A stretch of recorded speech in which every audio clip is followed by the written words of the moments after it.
Hello,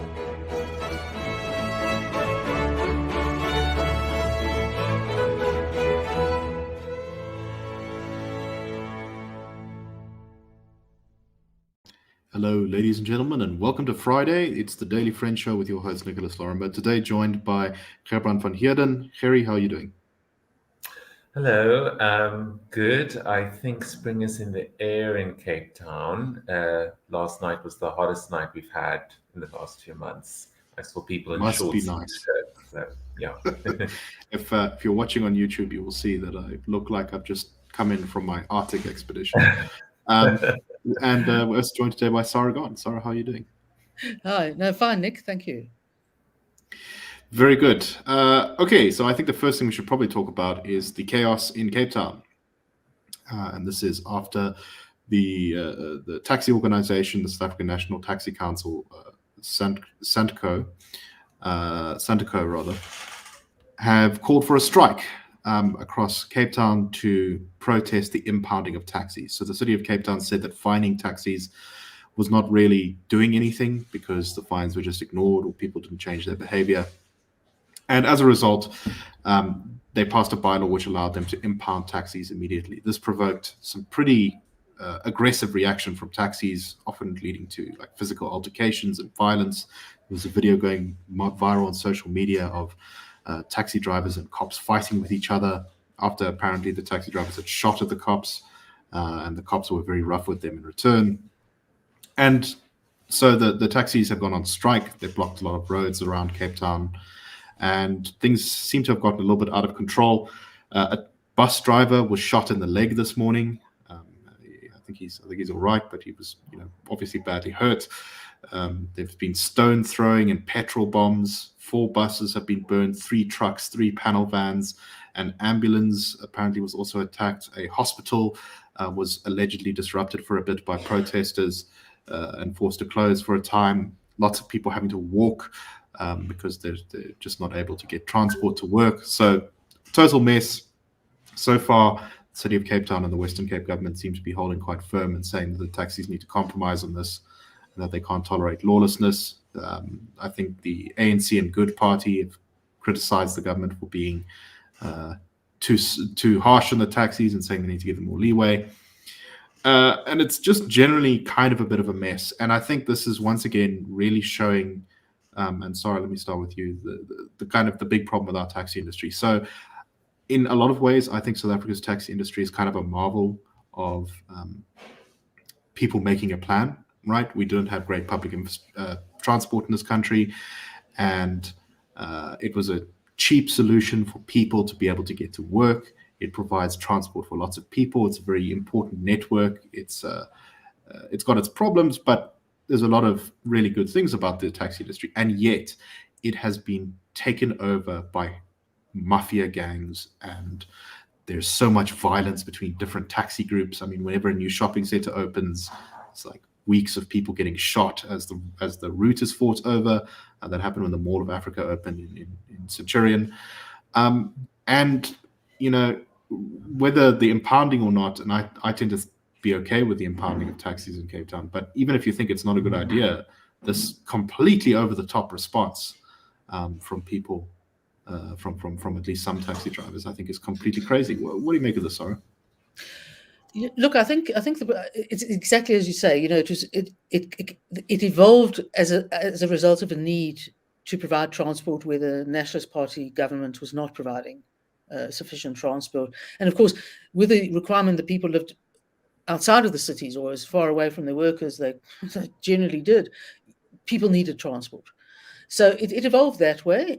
It's very much a system that has evolved in sort of developing countries worldwide in the absence of better public systems.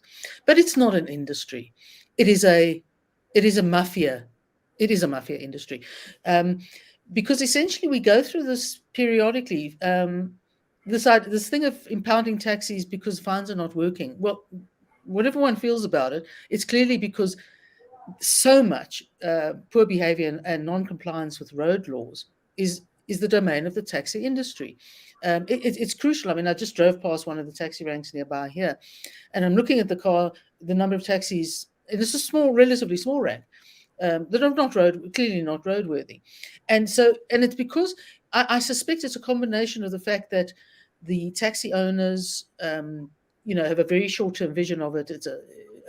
And many of those owners in government or in the police or places like that. So they literally sort of get away with everything. And my sympathy with the Western Cape government more than anything is twofold. One is that every time there's a strike or an incident like this, it results in violence and damage. So I agree with the comments that say, Santaco must pay for it.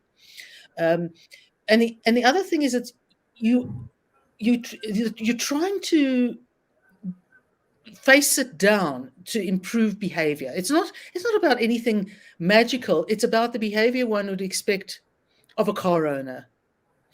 Keeping your having the right licensing, having driving licenses, having being roadworthy, etc., etc. So basically the pressures of being a taxi driver make not obeying much easier. And then of course there's the problem with the fact that the national government destroyed the train system, the passenger rail system in Cape Town, which was a significant feature of Cape Town. But there were also incidents of arson and etc. prior to that. And the theory was, I'm not sure if it's been proved, but the theory was that it was the taxi industry trying to get people out of trains and into taxis. So it's a very South African phenomenon. It's lawless. It's hot-headed. Apparently, our Minister of Police, Bekele, met with Santaco a few days before. So whether he sort of poured oil on the waters, I do not know. But it's very much symptomatic. And I see that the Chamber of Commerce in Cape Town has asked the government, the provincial government, to take an easier, to be more conciliatory.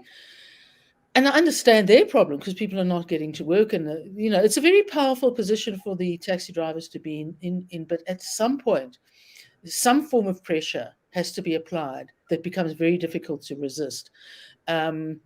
Whether it's impounding the taxis, I don't know. They've also been involved in trying to get people off buses for the same sort of reason. It's a constant problem, and the minute you start to try and alleviate it, the taxi industry will try and undermine that because they want the business, or they want the business back. So I suspect with this, in reality, the harsh reality is that the provincial government probably has to sit tight and try and manage the crime, and let there be consequences for the crime as much as possible. So the kind of response that I've seen from people supporting the taxi industry on this one is basically that, look, the taxis got really hard hit by COVID. They lost all their business for a few months. The economy's in a bad state. Cost of living has gone up. And as a result, a lot of taxi drivers are living quite close to the edge. And so if your taxi is impounded or something, your livelihood is just gone. And maybe you can afford to get it out, maybe you can't. But that's why they've been acting like this. Kerry, what do you make of all this? I think it speaks of a culture of lawlessness that has gone on far too long. I think for years and years, taxi drivers have operated with impunity. And I think the government was hesitant to act more strictly towards, well, I guess we can't call them an industry by the way they act, but the government has been hesitant to act strictly towards them because it is, as Sara, for example, said, the taxi industry plays a very, very pivotal role in transporting people to economic centers because our railways have completely deteriorated. In 2008, there was 600 million rail passenger journeys that took place. And in 2022, only 20 million rail passenger journeys took place. So a complete collapse of the use of railways. So that even puts people more reliant on the taxi industry. But unfortunately, the failure to act against the taxi industry has really resulted in this culture of lawlessness, and now it's going to take much bigger steps and more drastic measures to kind of get the taxi industry in line with everybody else.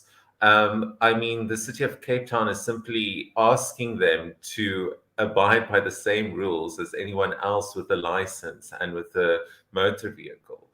And it's going to be a very, very rough period that the Western Cape government has to sit through. Yeah. Sara, any final thoughts before we move on? Just in relation to the comment about taxi drivers don't necessarily own their taxis, I think the vast majority don't own their taxis. And what's always fascinated me is these guys really do work under pressure. I mean, their conditions are lousy. I imagine if the Department of Labour did a little inspection around a taxi rank, they would find every breach under the sun that God forbid, no one else in any other employment context would be allowed. But I don't know what one does. I think it's probably a matter for huge discussion and debate, but I think we need to know who the taxi owners are. I think those are the people we have to go for, because those are the people who are putting the taxi drivers in an impossible position of sort of numerous trips in order to make up a decent amount of money. I think we should, it's something we have to look at is the owners. It's no point looking at the drivers. Right, exactly. I think that South Africa really needs to engage on a program of mass, I don't know what to call it, de-mafiaization, de-gangsterization across so many industries. And the taxi industry really could be an unambiguously positive force in this country. Absolutely. But it's not right now. Okay, let's move on to our next topic. Kerry, you guys at the Center for Risk Analysis have recently produced a investment review. Would you like to talk a little bit about that? Yes. So my colleague Chris Huttung, he was the author of this report. So we basically looked at the investment landscape in South Africa.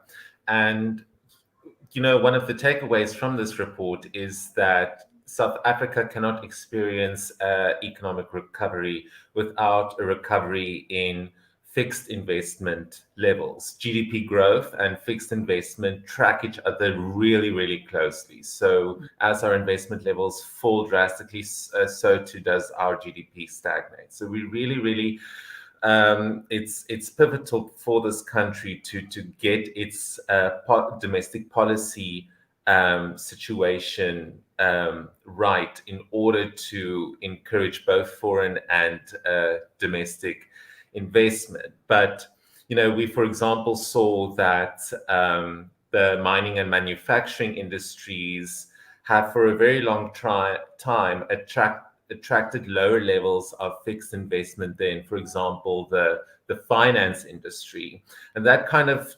corroborates other research that we've done that shows the changing labor market structure in South Africa.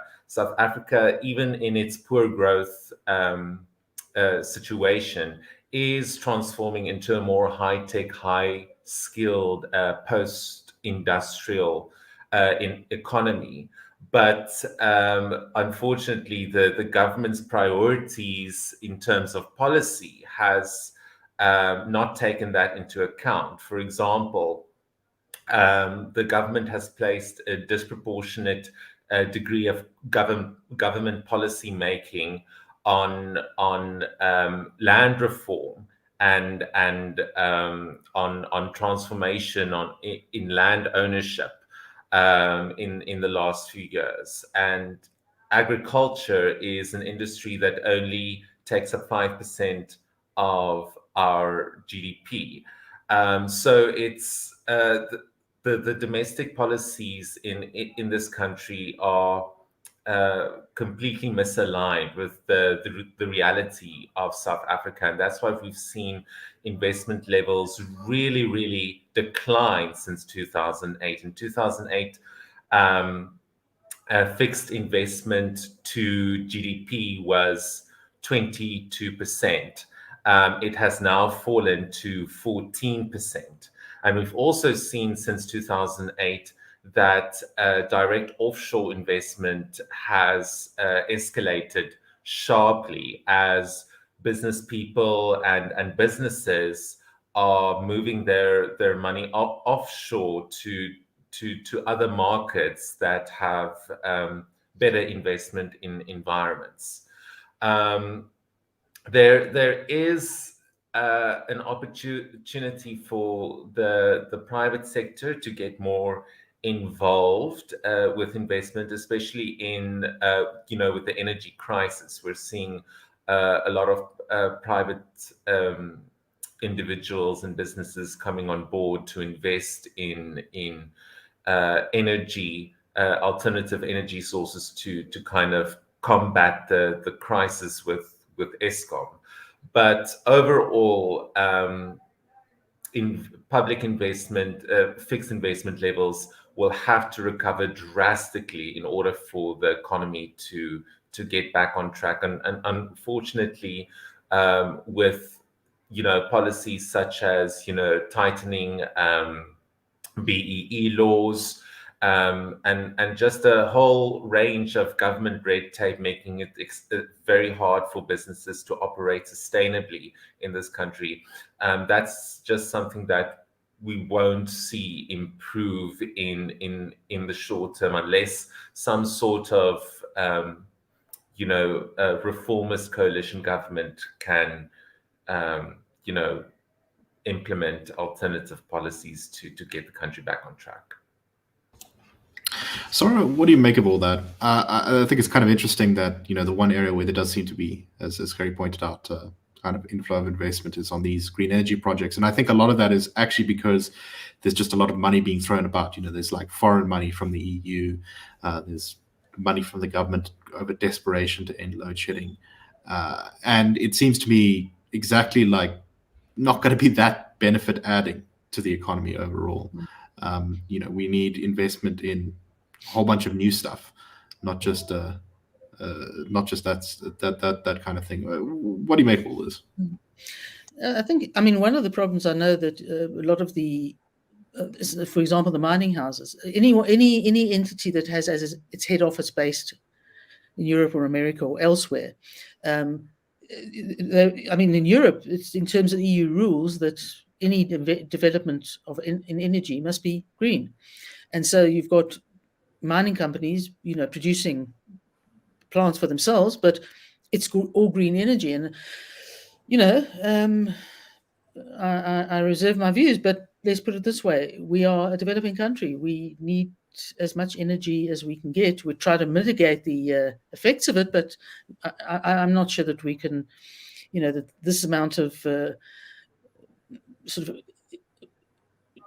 green energy in South Africa in our situation is terribly, terribly helpful. But I can't really speak much more to that on that, other than I'm really concerned. I think it's a chimera. But the reality is nobody will invest. There's nothing attractive about South Africa, and it's not just overseas investment. There is, as the government periodically points out, there is money in the private sector. Why should the private sector invest? They're putting the money into something that's going to give them no returns and worse. They know better than anyone about the labor laws, the tax, et cetera, et cetera, et cetera. The Minister of, what is he, Trade and Industry and cutting competition, etc. Competition, yes. Yeah, or not competition, or not sure what anyway. But it's such a morass of laws intended to sort of empower the state. And ironically, it doesn't just disempower the businesses, it disempowers the state, because nothing gets done. The state can't get things done. The business can't get what it needs out of the state done. So we're a completely unattractive investment destination, and no one needs to say it. We've been like that for a long time and getting worse. And I think most of us have reached a point where we realize that there is nothing you can do with the ANC that will get things to change. It's a combination, I think, of ideology. And I think there's an element, I wrote an article on it, so I think there's an element of the fact that the people who are in charge, the cadres who fought the struggle neither ran, developed, nor really worked in much in the way of businesses. They don't know how things work. And the reality is either they're relying on the National Democratic Revolution, which Lenin invented and they took on board in the late 50s. And God help us, the Freedom Charter. I mean, these are like antiques. Every entity, including a country, has to adapt, and we're just not adapting. And until somebody gets into office who can make us adapt, we're not going to attract investment. And just to harp on that, the sort of ideological point again, I said this yesterday on the Daily Friend Wrap, but a big part of why investment is so scarce is because of Ibrahim Patel and his policies that he's been kind of in many ways, I think, the sort of regulatory engine of so much of government since his appointment to cabinet in, 2009, somewhere around there. Yeah. And it's been a disaster. Can I just comment on him for a bit? I mean, Ibrahim Patel was one of the architects of the demise of the clothing manufacturing business, textile industry in South Africa. He was part of the union that led them. They would not give any ground to sort of minimum wage scenarios, which caused a whole lot of factories to just shut down. There goes the whole theory of the minimum wage. So he's very much, he started destroying parts of the economy a long time ago. Now suddenly even before he was the minister. And he wants us to keep a goer, and he's sort of getting a bit twitchy. Maybe he's, realizing that tying things up in knots doesn't get anything done. I don't know. But, Indeed. I think he genuinely believes that he's doing the best for the country, and that I think that he works hard and is trying his best. And I just think all of his ideas are so toxic, and he has an incredibly bad track record. And now, instead of producing clothes here, we have to buy them from Bangladesh, where they don't have the same kind of work laws. Okay, Kerry, any final thoughts on this before we move on? No, just that Patel must stop trying his best. Stop trying to help us. Yes. Yeah. If he tried less, we might actually do his damnedest. Okay, let's move on to an interview on Alec Hogg's show about ANC Veterans League President Dr. Zikalala, who said some interesting things. And I thought it's kind of interesting because it was a slightly different voice from inside the ANC than we've been hearing of late. I think from the sounds of it that he's completely sort of out of touch of where the ANC is at the moment. But nonetheless, it was interesting. He said that the Veterans League does not believe that the ANC should be in coalition with the EFF, because the EFF does not respect the Constitution.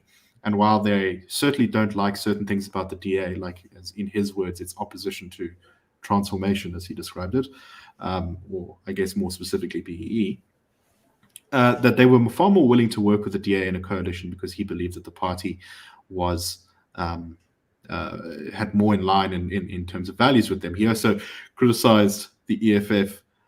He said, how can we go into a coalition with a party who hates us, says they want to unseat us, and constantly attacks our president and demeans him in public?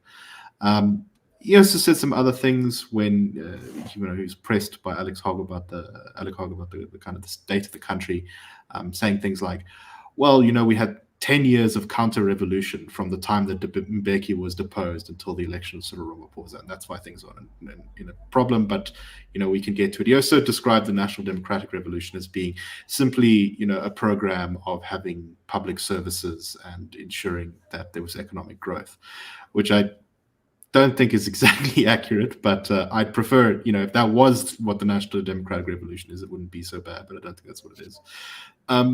Sara, what do you make of this? I can very easily see a kind of super crisis situation developing after 2024, where no one has 50% and no one is willing to go into a coalition with anyone else, at least enough to make 50% of the vote. The ANC doesn't want to go into coalition with the EFF, maybe, but then the EFF and the DA don't want to go into coalition. The DA doesn't want to go into coalition with the ANC. And I can see some profound disruption from that. What do you make of all this? Well, I think what's been interestingly displayed is that despite the Nuremberg-style rally that Julius Malema conducted on the weekend, but together with all his pronouncements and his basically publicly telling off his 2RC, which I thought was fascinating. I think the ANC split about the EFF as a coalition partner. Zikalala is certainly saying they don't share our values. Well, I don't know what values the ANC has, but they don't share values. They don't support the Constitution. They don't support the rule of law. And he said that quite often, the rule of law. But I think it's a he said we shouldn't be in coalition with parties that don't believe in governance. Well, look at moats in your own eye thing, etc. But I think the irony is, I do think Malema is a dangerous person. I think he is. I don't think he's a good person to go into coalition with, because I think his own ambition is so huge, and he would expect to secure at least the deputy presidency with the ANC. And I think the ANC would be right to be concerned that this is maybe not they've had some experience. It is not a good idea to get into bed with them. But there's an irony in all of this, because with all the sort of, as I say, the Nuremberg style, Leni Riefenstahl production of this thing, Malema, as someone said correctly, still relies on the ANC achieving a reasonable amount for it to get into that possible power block, because no one else on the other side will take them. So unsettling as the images are, I think we might well have that bun fight as to who goes into coalition with whom, but I can't entirely understand where Malema is going, because if you're saying, well, let's share power with him, no, maybe this is not the man he's going to, and I think it's a risk for the ANC. So I think that's up in the air at the moment. I think the EFF is shall we say, I don't think they're being subtle enough to pull off their plan. As far as I'm concerned, their plan is to sort of seize power by controlling a weak ANC and using their 10% or whatever to kind of manage them. But you can't kind of say that out loud. You can't say, oh, we're going to have this president of the ANC to be our puppet, which is very close to what they've essentially said at this point. And you're going to make people in the ANC nervous, because they, as much as they may have shared ideological ground, they don't want to be subservient to the EFF. Gary, what do you make of all this? Yeah, I think, the 2024 elections will be very interesting if the ANC falls below 50%. I mean, the ANC has been willing to relinquish power in provinces and in municipalities during local government elections, but national elections is a very different beast. And I think that, there is concern that the EFF will be this firebrand party who could take over the ANC if they go into a coalition with each other, and it'll be like the tail wagging the dog sort of situation. But I also think that maybe the ANC might just be desperate enough to, hold on to that national majority, even if it means climbing into bed with the EFF. Because I think one of our viewers has pointed out that should the ANC and EFF both find themselves in the opposition benches, that there may be senior leaders facing various criminal charges, or maybe falling afoul of the tax authorities or things like that. So the stakes are pretty high. Pretty high, yeah. And I think I also saw something about the ANC. I mean, the ANC has unseated the DA in multiple municipalities in the last few years by going into a coalition with the EFF. But it's like, you and Sara said, the EFF is, they could cause damage to any party's brand, whoever goes into coalition with them. So it's a huge risk. I think it's a huge risk that the ANC might be willing to take. I don't know. Yeah. We'll have to see. Sara, any final thoughts? I think Snooki Zikalala was very much dyed-in-the-wool left-winger unionist, ran news in the SABC. I suspect, being a veteran, there now are elements of rationality that have sort of persuaded him, and that's why he's being relatively nice about the DA, etc., because it actually realizes that the alternative is not an option. How much influence they will have, I don't know. It remains to be seen, and it is one of the big questions. I think there are just so many reasons why next year's election is going to be so absolutely vital for the direction of the country. And I think it's going to be difficult to predict ahead of time how things are going to shake out, especially before we've seen what the final results will be, because it may come down even to a few seats. Who knows? It's between the country going one direction or another. Yeah, literally. Indeed. Okay. With all of that, I think that's all we have time for today. So thank you very much for listening, and we will see you next week. Have a good weekend. Cheers, everyone.